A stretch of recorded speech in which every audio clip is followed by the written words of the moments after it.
Okay, class. For your assignment, mag-research kayo tungkol sa kasaysayan ng wikang pambansa. Okay? Sige, class dismissed.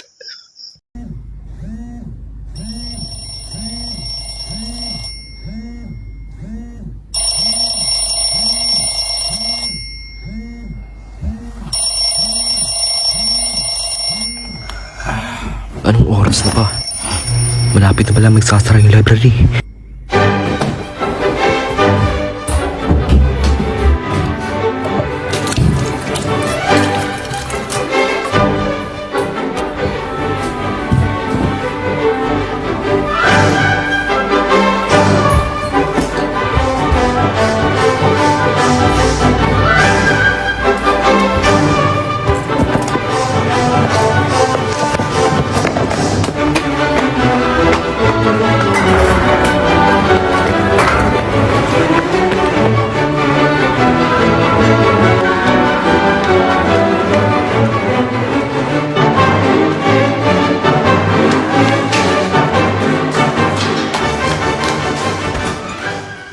Buti nga, nakaabot pa ako.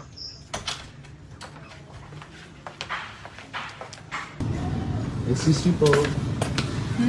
Saan po ba dito yung mga libro tungkol sa kasaysayan ng wikang pambansa? Ay, nandun po sa aisle 32A. Dito po. Sige, salamat.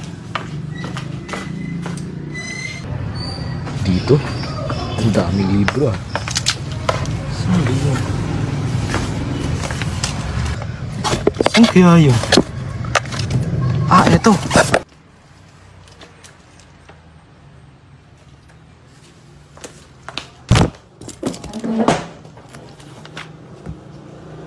Ay, nakakapagod naman magbasa. Matulog na nga lang. Panginoon? Paumanin, ngunit magsasara na po kami. Ba't ka nagpalikin niya na? Ano ba ngayon? Buwan ng wika ba? Ang dami palang pangyayari noon, no? Grabe. Pilipino?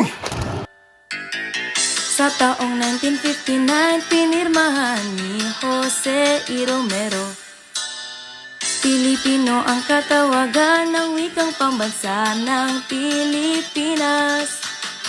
Gagawa ng mga antas sa pagpapatibay sa ilalim ng Article 14. Ngunit mayroong pagpapabagong tinataas sa taong 1987. Sa Article 14, Section 6, ang wikang pambansa ay naging Filipino. Ito'y piniling wika para sa ating bayan upang magkaisa ang mga Pilipino. Tanda ang ating yaman, isang wikang kailangan. Ito ang taglay ng wikang kasaysayan.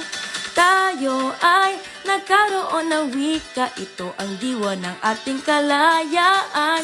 Wika ng lahat Filipino, ipapairal sa puso'y nilalaraw. Ito ang yaman ng bayan. Pasensya na po, pero magsasara na po kami. Naginip lang pala yun.